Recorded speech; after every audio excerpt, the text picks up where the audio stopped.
This beautiful television has put me, like I said before, in all sorts of situations.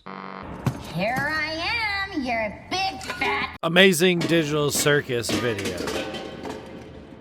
I really do like you. Oh, go fuck yourself, Charlie! I remember being very scared to it because an Icelandic poet told me that not like in cinemas where the thing that throws the picture from it just sends lights on the screen. But this is different. This is millions and millions of little screens who send a light on you. Well, guess we gotta spend 10 minutes on whatever the hell this is. Fuck you! Electrical light, I'm not really sure. But because there's so many of them, and in fact you're watching very, very many frames when you're watching TV, your head is very busy all the time to calculate and put it all together into one picture.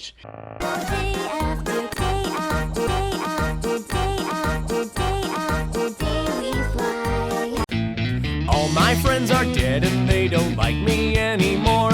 They've moved along, they've changed, and now they find me quite a bore.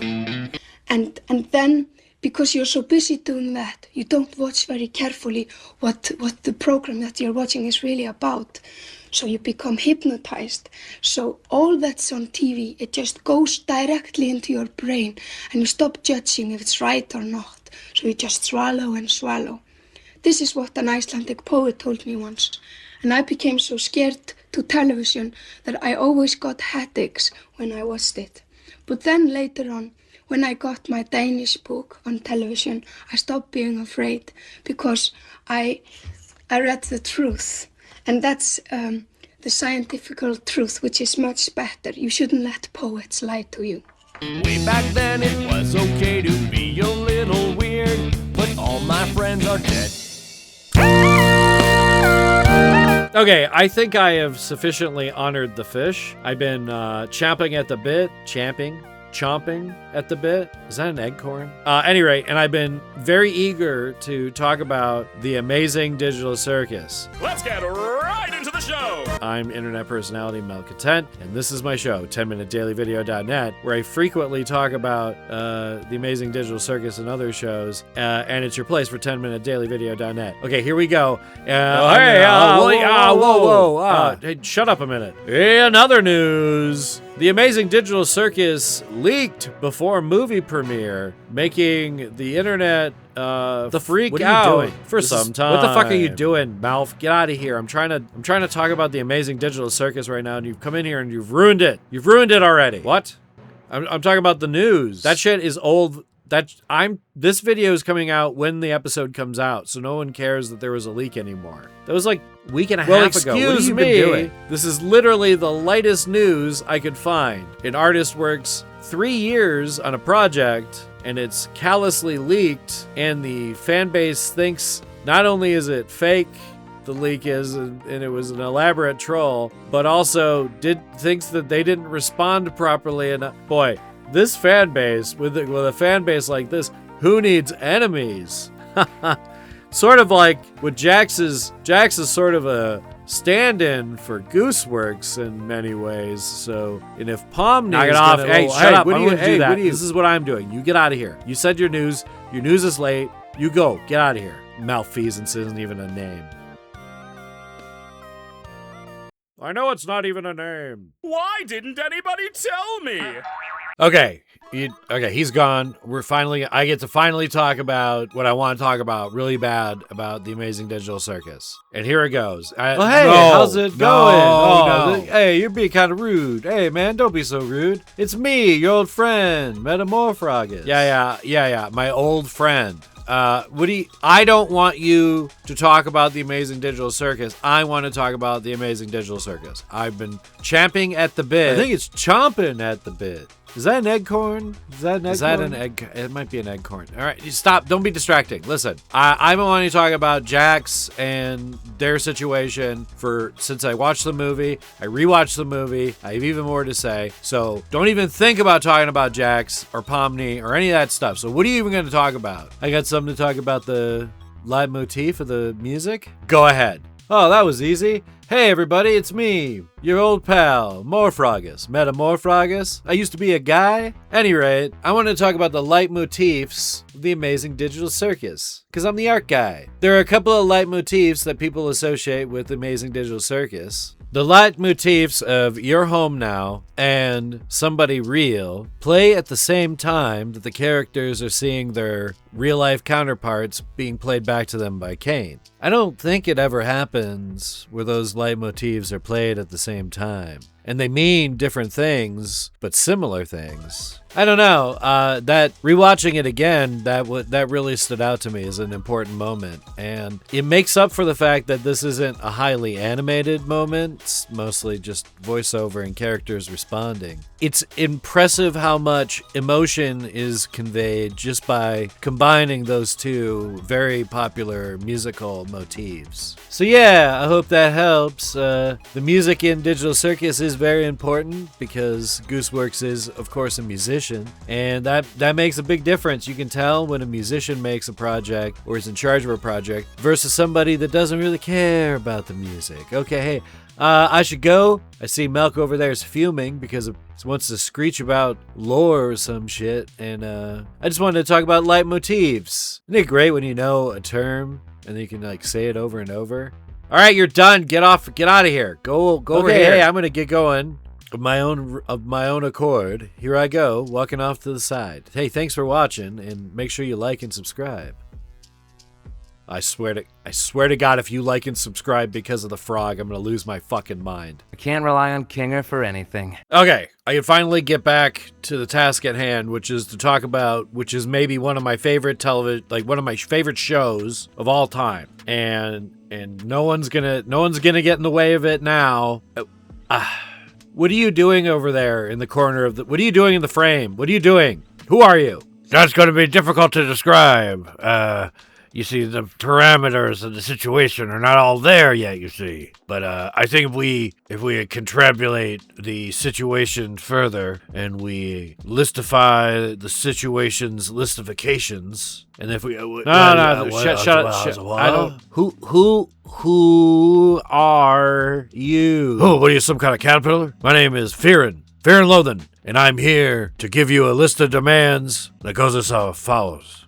I need a bottle of ether. I need 2 bottles of ether. I need 3 bottles of ether. I need a case of beer, lager.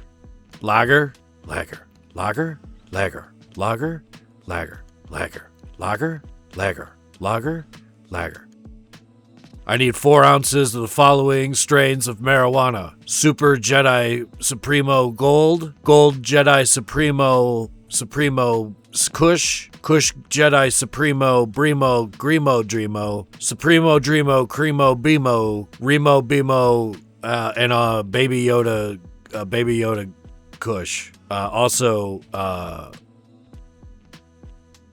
I want a taquito. Get the fuck out of here. I don't even want to deal with this right now. You're not even fully built yet. This is dumb and weird. Okay, so this is a comedy show, allegedly. So Rule of Threes, we just did the Rule of Threes. We're done with Rule of Threes, which means I finally get to talk about a few takes I have about the Amazing Digital Circus. From the get-go, it is definitely one of my favorite. No.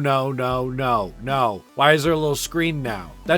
Why is that? That's my set, but it's dark. What's happening? Why, hello, Milk. It's me, Mega Producer, Earwig Burrito. We call the $20 subscribers super producers, so you're a mega producer now. What was I talking about? That's right. Oh, Amazing Digital Circus. That's going to be really good for the algorithm. I just wanted to congratulate you for finally chasing the algo. Algo chasing is how we make money, and money is the most important thing you can do for art. Ha ha ha. There's a Patreon, ladies and gentlemen. Don't forget. Jesus Christ. You know, you're You just started as a cute toy that I bought at some like convention because I was like homemade art, and now you represent big business. You're the opposite of big business. What happened to you, man? Why are you like this? What happened to your spirit? What happened to your artistic generosity? Your indie hipster roots. I was literally blanking on the word hipster. None of that matters now. Now what matters is you're chasing the algorithm. And I'm so very proud of you. Oh, gotta go golf. You figure out how it works, I don't know. The game and how I do it.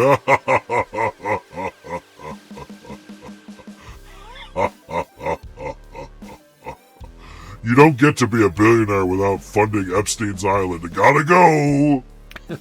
Well, there we go. Hey, poignant thought there from mega producer Earwig Burrito.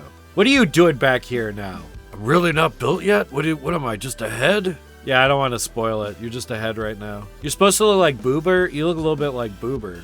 I thought, wait, hang on a second. Wait, why did Earwig Burrito interrupt me? That was rule of threes. You were the rule of three. No, I was just here to make demands. He was interrupting you, talking about his was in context of the Amazing Digital Circus. I just showed up and made demands. Oh. So the rule of threes was interrupting and talking about the Amazing Digital Circus. That's right. And that's the best Hunter S. Thompson impression we're gonna do. Shut up, man. It's the best. I gotta go. Hey, what is it? Make sure the drugs are in my trailer. Okay, what are we doing here? Admittedly, watched a bunch of actual Hunter S. Thompson footage before making this, so. You're still watching it? All right, all bits aside, hang on, man. It's a classic Hey Nong Man. This is a total Hey Nong Man situation. Hang Nong Man. Here we go. This is the actual meat of the episode. See you later. Like and subscribe. There's a Patreon. That's a joke. The Amazing Digital Circus is officially one of my favorite shows ever. Comparisons to works like I Have No Mouth and I Must Scream, Evangelion, even direct quoting Raggedy Andy and things like this, referencing Willy Wonka and the Chocolate Factory. They're all good references that I think are really fun and interesting and add to stuff. I think the Evangelion references got heavier towards the end when it was more about deconstructing personalities, which is what the best parts of Evangelion are. And overall, yeah, maybe of all time, my number 2 favorite show ever. Personal favorite. I've rewatched a bunch of the episodes a lot. Now that it's all out, I'll probably rewatch it a few more times over. And when I have a better take than what I have now, I'll be sure to share it with you. But for now, this is the take. All right, so here's the takes. Here I am, your big fat Amazing Digital Circus video. Take part 1. I have these written down. I have watched a video about, it's called the egg theory for now. I'm sure they're going to change the video to something to the effect of Jax is trans. I think Jax might be trans, non-binary at the very least, genderqueer somewhere, some spectrum of that. I think it's a little bit, I think it's fine for Zubul to be whatever. I think it's fine for Jax to be whatever. But Zubul is more accepting of that, which makes Jax, of course, resent that they are not open to that more and more. I've been starting to think that maybe the ability to change is fine. Not needing to commit to one thing all the time. How about that? What's interesting about Jax is they actually respect the they-them pronouns of Zubul. How about an adventure where Zubul gets turned into a piñata and we all take turns beating them up? That one's mine. Who would have guessed? That's like a little thing that you wouldn't think an edgelord would. In fact, I've known many edgelords and they do not respect pronouns. But there's other, obviously there's other clues. I guess that's not a trans thing. I guess that's why I'm saying genderqueer, because I think Jax is pretty hard to pin down gender-wise. Good thing I don't have any problems then. I was going to spend a lot of time addressing the complaints, and I'm going to try to yada over them now because I don't really want to talk about them. The more I talk about them, the more irritated with this entire project I get, and I just want to talk about my more important theory than even the trans theory about Jax and Pomni. So, obviously, the complaint about the episode being all about Jax, I'm ignoring because Jax was the character that needed the most explaining. Ragatha's whole deal is she has mommy issues. Do you really need more?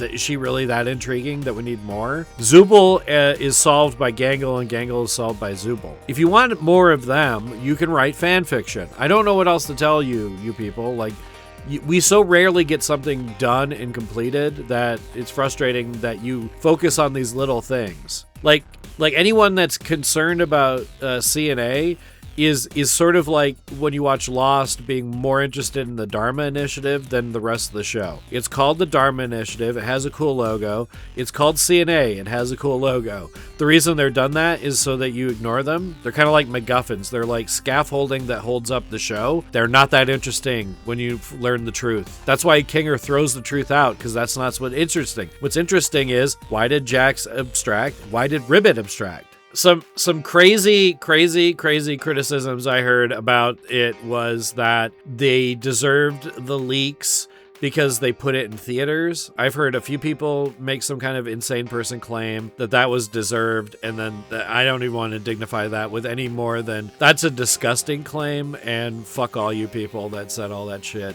Shame on you for doing clickbait bullshit like for that reason. You rage bait bullshit artists. And people thought Kane was redeemed too quickly. I don't quite understand why. What other choice do they have, for one? For two, none of them hated Kane all that much. They just wanted Kane to work with them about making the situation better for them, which he was refusing to do. And, finally, if you have like an issue with this idea that a sentient program can undelete itself, you should be hung up on sentient program. But as you saw, Kane was using some kind of Windows 99, 90, some kind of 90s Windows program. And if you delete anything in 90s program, you have to actually go into the recycling bin and permanently delete it. To my mind, also, what is the void if not a big deletion zone? Oh, and this is like a side thing. This is my one complaint, that this is petty and weird. They should have zoomed out and the void should have been bubble. That would have been cool. Why did you think I would like that? All right, I'm going to make this finale quick because I think my point speaks for itself with some lines that happen towards the end. Gooseworks is working out some stuff with Jax, but also Jax is a lesson about letting people in as opposed to putting up so many walls that you essentially become multiple personalities of wacky or psychopathic origin. I really like Jax's design. I really like Jax's sense of humor, and I really was like, I hope there's something more meaningful to discuss with Jax. At first, I thought it was enough to say Jax thinks he's the funny one, but anytime there was a situation that was legitimately funny, but at his expense, he would immediately get mad. Wait! Oh, wow. I didn't actually think that'd work.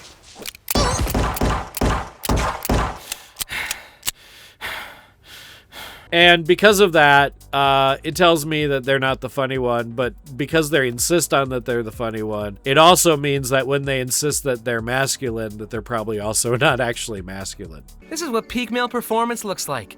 My ears and tail are kind of the pinnacle of masculinity. But here's the thing. Jax is Gooseworks' favorite, and she's joked, or was sincere, I reckon was sincere, that Jax is an insert, and that's fine. David Lynch inserted himself into Twin Peaks, and Pomni is an audience insert. Dale Cooper is an audience insert for Twin Peaks. There's nothing wrong with doing audience inserts. It makes no sense for us to explore Pomni's character. We're Pomni's character. She needs to be generic, and the lesson for Pomni needs to go out there and make new friends or make more friends. But really, the lesson is for the Jaxes of the world, who are self-loathing to the point where they're destroying other people. You can only teach that kind of lesson by making a character that person likes and then punching them right in the gut with empathy and pathos. There's nothing more to me. So please, just stop looking.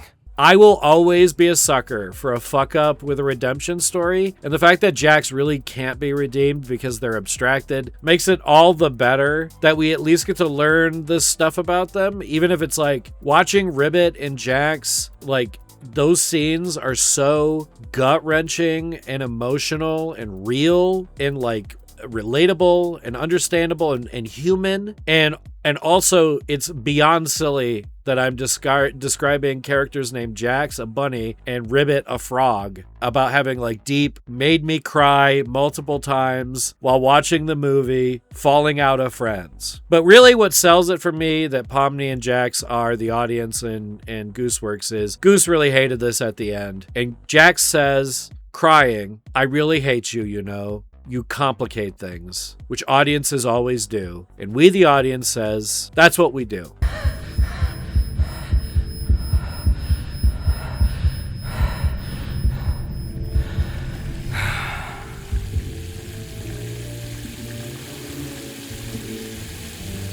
God, you look stupid.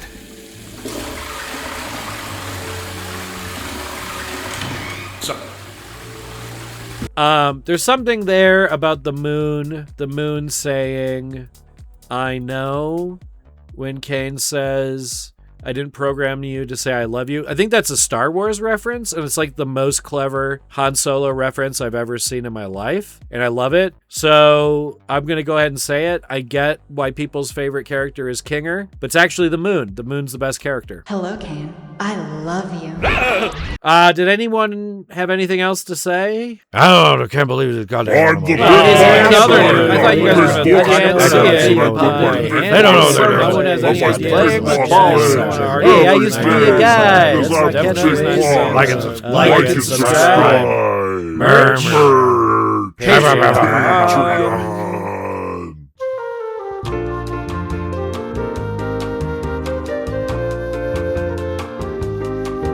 Hey, it's me, out of time. It's David Lynch. Am I too late to do a spoiler warning or what? Oh well. I was chomping at the bit. Oh, gee, maybe that's an acorn. Anyway, it's gonna be blue skies and Golden sunshine all along the way. You're welcome. Hey, thanks, evil son. That weather report Was for never, you stupid bitchholes. Oh, wait, no. It was for last week. Whoops. Wow. Ah, see you later.